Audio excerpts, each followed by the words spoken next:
കാണുന്നു ഞാൻ വിശ്വാസത്താ എൻ മുമ്പിൽ ചെങ്കടൽ രണ്ടാകുന്നു.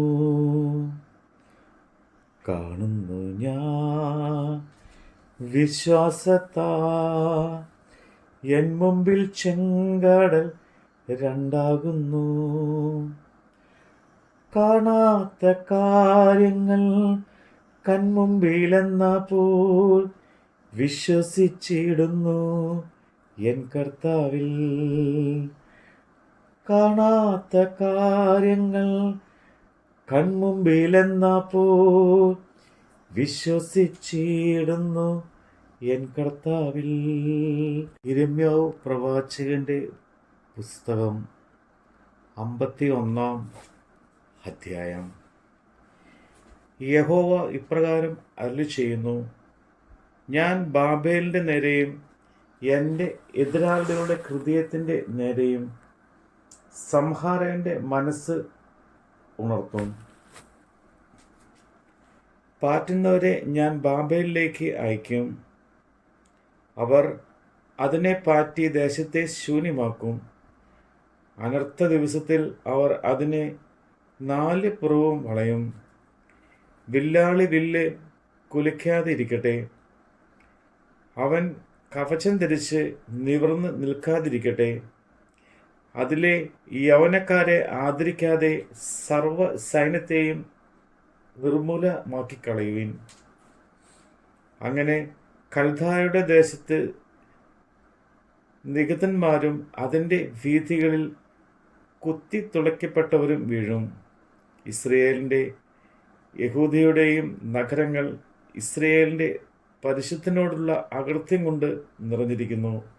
എങ്കിലും സൈന്യങ്ങളുടെ യഹോവ അവയുടെ ദൈവം അവയെ വിധവമായിട്ട് വിട്ടിട്ടില്ല. ബാബേലിൻ്റെ നടുവിൽ നിന്ന് ഓടി ഓരോരുത്തൻ താൻ താൻ്റെ പ്രാണനെ രക്ഷിച്ചുകൊള്ളുവിൻ. നിങ്ങൾ അതിൻ്റെ അകൃത്യത്തിൽ നശിച്ചു പോകരുത്. ഇത് യഹോവയുടെ പ്രതികാരകാലമല്ലോ. അതിൻ്റെ പ്രവൃത്തിക്ക് തക്കവണ്ണം അവൻ അതിനോട് പകരം ചെയ്യും. ബാബേൽ യഹോവയുടെ കയ്യിൽ സർവ്വഭൂമിയുടെയും ലഹരി പിടിപ്പിക്കുന്ന പൊൻ പാനപാത്രം ആയിരുന്നു. ജാതികൾ അതിൽ വീഞ്ഞ് കുടിച്ചിട്ട് അവർക്ക് ഭ്രാന്ത് പിടിച്ചു. പെട്ടെന്ന് ബാബേൽ വീണു തകർന്നുപോയി. അതിനെക്കുറിച്ച് മുറയിടുവിൻ. അതിൻ്റെ വേദനയ്ക്ക് തൈലം കൊണ്ടുവരുവിൻ. പക്ഷേ അതിന് സൗഖ്യം വരും. ഞങ്ങൾ ബാബേലിന് ചികിത്സ ചെയ്തു, എങ്കിലും സൗഖ്യം വന്നില്ല. അതിനെ ഉപേക്ഷിച്ച് കളവീൻ. നാം ഓരോരുത്തരും നമ്മുടെ വിദേശത്തേക്ക് പോകുക. അതിൻ്റെ ശിക്ഷാവിധി സ്വർഗത്തോളം എത്തും, ആകാശത്തോളം പൊങ്ങിയിരിക്കുന്നു. യഹോവ നമ്മുടെ നീതി വെളിപ്പെട്ടിരിക്കുന്നു. വരുവിൻ, നമ്മുടെ ദൈവമായ യഹോവയുടെ പ്രവൃത്തിയെ സിയോനിൽ പ്രസ്താവിക്കാം. അമ്പ് മിനുക്കുവിൻ, പരിചു ധരിപ്പിൻ. യഹോവ മേദ്യ രാജാക്കന്മാരുടെ മനസ്സ് ഉണർത്തിയിരിക്കുന്നു. ബാബേലിനെ നശിപ്പിക്കാൻ തക്കവണ്ണം അവൻ്റെ നിരൂപണം അതിന് വിരോധമായിരിക്കുന്നു. ഇത് യഹോവയുടെ പ്രതികാരം, തൻ്റെ മന്ദിരത്തിനു വേണ്ടിയുള്ള പ്രതികാരം തന്നെ. ബാബേലിൻ്റെ മതിലുകൾക്ക് നേരെ കൊടി ഉയർത്തുവിൻ. കാവൽ ഉറപ്പിപ്പിൻ. കാവൽക്കാരെ നിർത്തുവിൻ. പതിയിരിപ്പുകാരെ ഒരുക്കുവിൻ. യഹോവ ബാബേൽ നിവാസികളെക്കുറിച്ച് അരുളി ചെയ്തത് നിർണയിച്ചും അനുഷ്ഠിച്ചുമിരിക്കുന്നു. വലിയ വെള്ളങ്ങൾക്കരികെ വസിക്കുന്നവളായി വളരെ നിക്ഷേപങ്ങൾ ഉള്ളവളെ, നിന്റെ അവസാനം നിന്നെ ഛേദിച്ചു കളയാനുള്ള അവധി വന്നിരിക്കുന്നു. ഞാൻ നിശ്ചയമായിട്ട് വീട്ടിലുകളെ കൊണ്ടെന്ന പോലെ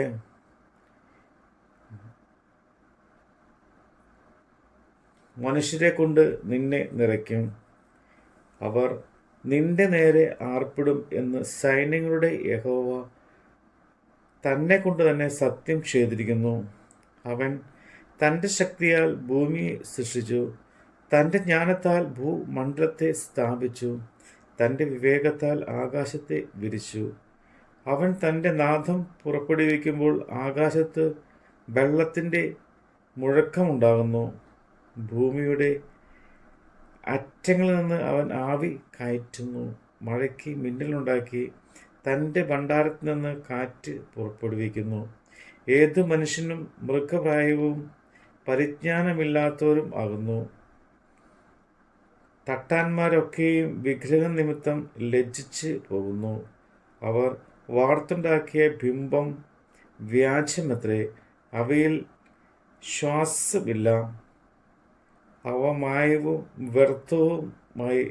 വ്യർത്ഥ പ്രവൃത്തിയും തന്നെ. സന്ദർശനകാലത്ത് അവ നശിച്ചു പോകും. യാക്കോബിൻ്റെ ഓഹരിയായവൻ ഇവയെപ്പോലെയല്ല. അവൻ സർവത്തെയും നിർമ്മിച്ചവൻ. ഇസ്രായേൽ അവൻ്റെ അവകാശം മാത്രം. സൈന്യങ്ങളുടെ യഹോവ എന്നാകുന്നു അവൻ്റെ നാമം. നീ എൻ്റെ വെൺമഴുവും യുദ്ധത്തിനുള്ള ആയുധങ്ങളും ആകുന്നു. ഞാൻ നിന്നെക്കൊണ്ട് ജാതികളെ തകർക്കുകയും നിന്നെക്കൊണ്ട് രാജ്യങ്ങളെ നശിപ്പിക്കുകയും ചെയ്യും. നിന്നെക്കൊണ്ട് ഞാൻ കുതിരയെയും അതിൻ്റെ പുറത്ത് കയറിയിരിക്കുന്നവനെയും തകർക്കും. നിന്നെക്കൊണ്ട് ഞാൻ രഥത്തെയും അതിലിരിക്കുന്നവരെയും തകർക്കും. നിന്നെക്കൊണ്ട് ഞാൻ പുരുഷനെയും സ്ത്രീയെയും തകർക്കും. നിന്നെക്കൊണ്ട് ഞാൻ വൃദ്ധനെയും ബാലനെയും തകർക്കും. നിന്നെക്കൊണ്ട് ഞാൻ യുവാവിനെയും യുവതിയെയും തകർക്കും. നിന്നെക്കൊണ്ട് ഞാൻ ഇടയനെയും ആട്ടിൻകൂട്ടത്തെയും തകർക്കും. നിന്നെക്കൊണ്ട് ഞാൻ കൃഷിക്കാരനെയും അവൻ്റെ ഏർക്കാളയെയും തകർക്കും. നിന്നെക്കൊണ്ട് ഞാൻ ദേശാധിപതികളെയും സ്ഥാനപതികളെയും തകർക്കും. നിങ്ങൾ കാണുകെ ഞാൻ ബാബേലിലെ സകല കൽദായ നിവാസികൾക്കും അവർ സിയോനിൽ ചെയ്തിരിക്കുന്ന സകല ദോഷത്തെയും തക്കവണ്ണം പകരം വീട്ടുമെന്ന് യഹോവയുടെ അരുളപ്പാട്. സകല ഭൂമിയെയും നശിപ്പിക്കുന്ന വിനാശപർവ്വതമേ, ഞാൻ നിനക്ക് വിരോധമായിരിക്കുന്നു. ഞാൻ നിന്റെ മേൽ കൈനീട്ടി നിന്നെ പാറകളിൽ നിന്ന് ഉരുട്ടി ദഹനപാത്രവും ആക്കും എന്ന് യഹോവയുടെ അരുളപ്പാട്. നിന്നിൽ നിന്ന് അവർ മൂലക്കല്ലായിട്ടോ അടിസ്ഥാനക്കല്ലായിട്ടോ ഒരു കല്ലും എടുക്കാതെ തക്കവണ്ണം നീ നിത്യശൂന്യമായി ഭവിക്കുമെന്ന് യഹോവയുടെ അരുളപ്പാട്. ദേശത്ത് ഒരു കൊടി ഉയർത്തുവിൻ, ജാതികളുടെ ഇടയിൽ കാഹളം ഊതുവിൻ. ജാതികളെ അതിൻ്റെ നേരെ സംസ്കരിപ്പിൻ. ആരാരത്ത് മിന്നി അസ്കനാസ് എന്നീ രാജ്യങ്ങളെ അതിന് വിരോധമായി വിളിച്ചു കൂട്ടുവിൻ. അതിനെതിരെ ഒരു സേനാധിപതിയെ നിയമിപ്പിൻ. പരുപരുത്ത വീട്ടിലുകളെ പോലെ കുതിരകളെ പുറപ്പെടുമാറാക്കുവിൻ. മേദ്യരുടെ രാജാക്കന്മാരും ദേശാധിപതിമാരും സകല സ്ഥാനാധിപതിമാരും അവൻ്റെ ആധിപത്യത്തിൽ ഉൾപ്പെട്ട സകല ദേശക്കാരുമായ ജാതികളെ അതിന് വിരോധമായി സംസ്കരിപ്പിൻ. ബാബേൽ ദേശത്തെ നിവാസികളില്ലാതെ ശൂന്യമാകേണ്ടതിന് ബാബേലിനെ കുറിച്ചുള്ള യഹോവയുടെ നിരൂപണങ്ങൾ നിവൃത്തിയായി വരുന്നതുകൊണ്ട് ദേശം നടുങ്ങി സങ്കടപ്പെടുന്നു. ബാബേലിലെ വീരന്മാർ യുദ്ധം മതിയാക്കി കോട്ടകളിൽ ഇരിക്കുന്നു. അവരുടെ ശക്തി ക്ഷയിച്ചിരിക്കുന്നു. അവർ സ്ത്രീകളെപ്പോലെ ആയിരിക്കുന്നു. അതിലെ വീടുകൾക്ക് തീ വെച്ച് കളയുന്നു. അതിൻ്റെ ഓടാമ്പലുകൾ തകർത്തിരിക്കുന്നു. പട്ടണം 4 പുറവും പിടിക്കപ്പെട്ടുപോയി. കടവുകൾ ശത്രുവശമായി. കളങ്ങൾ തീ പിടിച്ച് ദഹിച്ചിരിക്കുന്നു. യോദ്ധാക്കൾ ഭയപരശരായിരിക്കുന്നു. എന്നിങ്ങനെ ബാബേൽ രാജാവിനോട് അറിയിക്കേണ്ടതിന് ഓട്ടോളനും ദൂതനുമായി ഓടുന്നു. ഇസ്രായേലിൻ്റെ ദൈവമായ സൈന്യങ്ങളുടെ യഹോവ ഇപ്രകാരം അരുളി ചെയ്യുന്നു: ബാബേൽ പുത്രി മെതിക്കാലത്തെ മെതിക്കളം പോലെ ഇരിക്കുന്നു. ഇനി കുറഞ്ഞൊന്നു കഴിഞ്ഞിട്ട് അതിൻ്റെ കൊയ്ത്തുകാലം വരും. ബാബേൽ രാജാവായ നെബൂഖദ്നേസർ എന്നെ തിന്ന് മുടിഞ്ഞു കളഞ്ഞു. അവൻ എന്നെ വെറും പാത്രമാക്കി. മഹാസർപ്പം എന്നപോലെ അവൻ എന്നെ വിഴുങ്ങിക്കളഞ്ഞു. എൻ്റെ ഭോജ്യങ്ങളെ കൊണ്ട് വയറ് നിറച്ചു. എന്നെ തള്ളിക്കളഞ്ഞു. ഞാൻ സഹിച്ച സാഹസവും ദേഹപീഡിയും ബാബേലിന്മേൽ വരട്ടെ എന്ന് സിയോൻ നിവാസികൾ പറയും. എൻ്റെ രക്തം കൽദായ നിവാസികളുടെ മേൽ വരട്ടെ എന്ന് യെരൂശലേം പറയും. അതുകൊണ്ട് യഹോവ ഇപ്രകാരം അരുളിച്ചെയ്യുന്നു: ഇതാ, ഞാൻ നിന്റെ വ്യവഹാരം നടത്തി നിനക്ക് വേണ്ടി പ്രതികാരം ചെയ്യും. അതിൻ്റെ കടൽ ഞാൻ ഉണക്കി അതിൻ്റെ ഉറവുകൾ വറ്റിച്ചു കളയും. ബാബേൽ നിവാസികൾ ഇല്ലാതെ കൽക്കുന്നുകളും കുറുനരികളുടെ പാർപ്പിടവും വിസ്മയത്തിനും ചൂടകുത്തുന്നതിനും വിഷയവുമായി തീരും. അവരൊക്കെയും ബാലസിംഹങ്ങളെപ്പോലെ ഗർജിക്കും. അവർ സിംഹയുടെ കുട്ടികളെപ്പോലെ മുരളും. അവർ മത്തരായിരിക്കുമ്പോൾ ഉല്ലസിച്ച് ഉണരാത്തവണ്ണം നിദ്ര കൊള്ളേണ്ടതിൽ ഞാൻ അവർക്ക് ഒരു പാനീയമൊരുക്കി അവരെ ലഹരി പിടിപ്പിക്കും എന്ന് യഹോവയുടെ അരുളപ്പാട്. ഞാൻ അവരെ കുഞ്ഞാടുകളെ പോലെയും മുട്ടാടുകൾ കൂടി ആട്ടുകുറ്റന്മാരെ പോലെയും കൊലനിലത്തേക്ക് ഇറക്കിക്കൊണ്ടുവരും. ശേഷ പിടിക്കപ്പെട്ടു പോയത് എങ്ങനെ? സർവഭൂമിയുടെയും പ്രശംസയായിത്തീരുന്നത് ശത്രു വശമാക്കിയിരിക്കുന്നത് എങ്ങനെ? ജാതികളുടെ ഇടയിൽ ബാബേൽ ഒരു സ്തംഭന വിഷയമായി തീർന്നിരിക്കുന്നത് എങ്ങനെ? ബാബേലിന്മേൽ കടൽ കവിഞ്ഞൊഴുകിയിരിക്കുന്നു. അതിൻ്റെ തിരികളുടെ പെരുപ്പം കൊണ്ട് അത് മൂടിയിരിക്കുന്നു. അതിൻ്റെ പട്ടണങ്ങൾ ശൂന്യവും വരണ്ട നിലവും മരുഭൂമിയും ആരും പാർക്കാത്തതും വഴി നടക്കാത്തതുമായ ദേശവും ആയി തീർന്നിരിക്കുന്നു. ഞാൻ ബാബേലിൽ വെച്ച് ബേലിനെ സന്ദർശിച്ച് അവൻ വിഴുങ്ങിയതിനെ അവൻ്റെ വായിൽ നിന്ന് പുറത്തിറക്കും. ജാതികൾ ഇനി അവൻ്റെ അടുക്കൽ ഓടി ചെല്ലുകയില്ല. ബാബേലിൻ്റെ മതിൽ വീണുപോകും. എൻ്റെ ജനമേ, അതിൻ്റെ നടുവിൽ നിന്ന് പുറപ്പെടുവിൻ. യഹോവയുടെ ഉഗ്രകോപത്തിൽ നിന്ന് നിങ്ങൾ ഓരോരുത്തൻ താൻ്റെ പ്രാണനെ രക്ഷിച്ചു കൊള്ളുവിൻ. ദേശത്ത് കേൾക്കുന്ന വർത്തമാനം കൊണ്ടും അത് ഒരു ആണ്ടിൽ ഒരു വർത്തമാനം പിറ്റേയാണ്ടിൽ മറ്റൊരു വർത്തമാനവും കേൾക്കുമ്പോഴും സഹന കൃത്യങ്ങൾ ദേശത്ത് നടക്കുമ്പോഴും അധിപതികൾക്ക് വിരോധമായി എഴുന്നേൽക്കുമ്പോഴും നിങ്ങളുടെ ധൈര്യം ക്ഷയിച്ച് പോകരുത്. നിങ്ങൾ ഭയപ്പെടുകയും അരുത്. അതുകൊണ്ട് ഞാൻ ബാബേലിലെ വിഗ്രഹങ്ങളെ സന്ദർശിക്കാനുള്ള കാലം വരും. അന്ന് ദേശമൊക്കെയും ലജ്ജിച്ചു പോകും. അതിലെ നിഹതന്മാരൊക്കെയും അതിൻ്റെ നടുവിൽ വീഴും. ആകാശവും ഭൂമിയും അവയിലുള്ളതൊക്കെയും ബാബേലിനെ ചൊല്ലി ഘോഷിച്ച് ഉല്ലസിക്കും.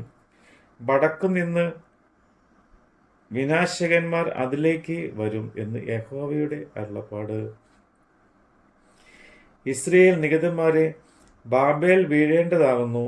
ബാബേലിനോട് കൂടെ സർവ ദേശവും തന്നെ. വാളിന് ഒഴിഞ്ഞു പോയവരെ, നിൽക്കാതെ ചെല്ലുവിൻ. ദൂരത്ത് നിന്ന് യഹോവയെ ഓർപ്പിൻ. യെരൂശലേം നിങ്ങൾക്ക് ഓർമ്മ ആവട്ടെ. ഞങ്ങൾ നിന്ന കേട്ട് ലജ്ജിച്ചിരിക്കുന്നു.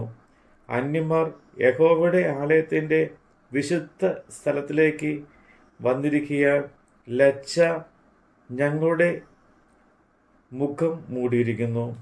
അതുകൊണ്ട് ഞാൻ അതിലെ വിഗ്രഹങ്ങളെ സന്ദർശിപ്പിക്കാനുള്ള കാലം വരും എന്ന് യഹോവയുടെ അരുളപ്പാട്.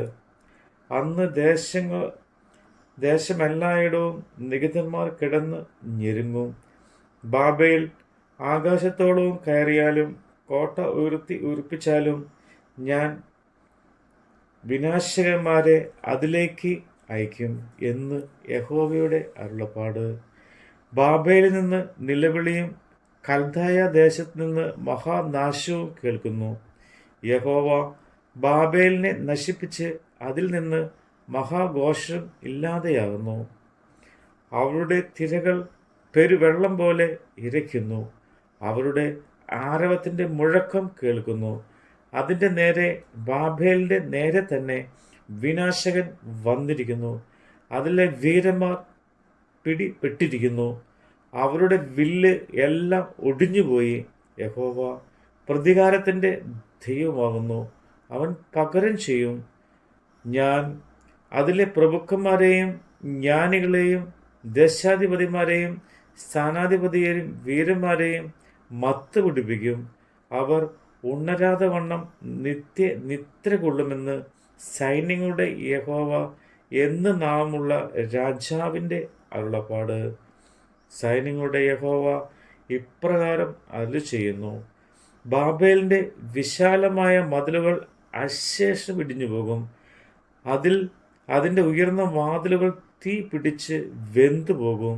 അങ്ങനെ വംശങ്ങളുടെ അധ്വാനം വ്യർത്ഥമായും ജാതിയുടെ പ്രയത്നം തീക്കിരയായി തീരുകയും അവർ ക്ഷീണിച്ചു പോവുകയും ചെയ്യും.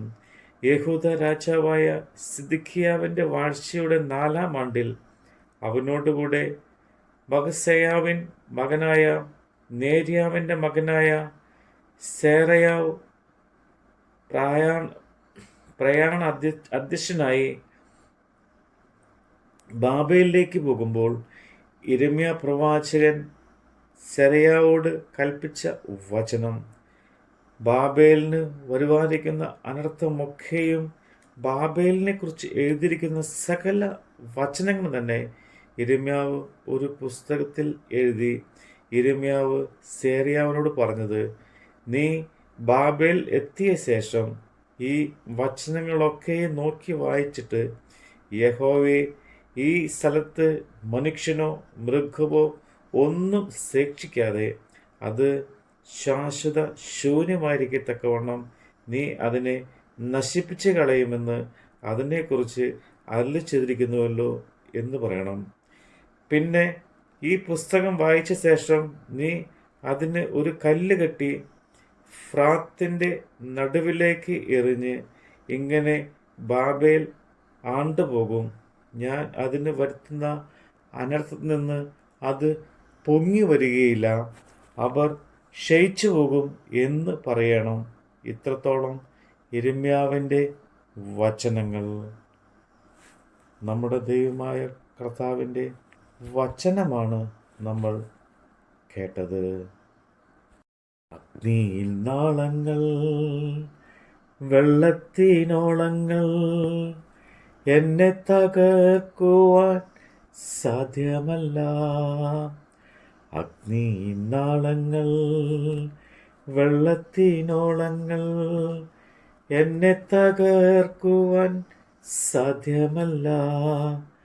അഗ്നിയിലിറങ്ങി വെള്ളത്തിൽ നടന്ന് കൂടെ വരുവാ കർത്തനുണ്ട്. അഗ്നിയിലിറങ്ങി വെള്ളത്തിൽ നടന്ന് കൂടെ വരുവാ കർത്തനുണ്ട്.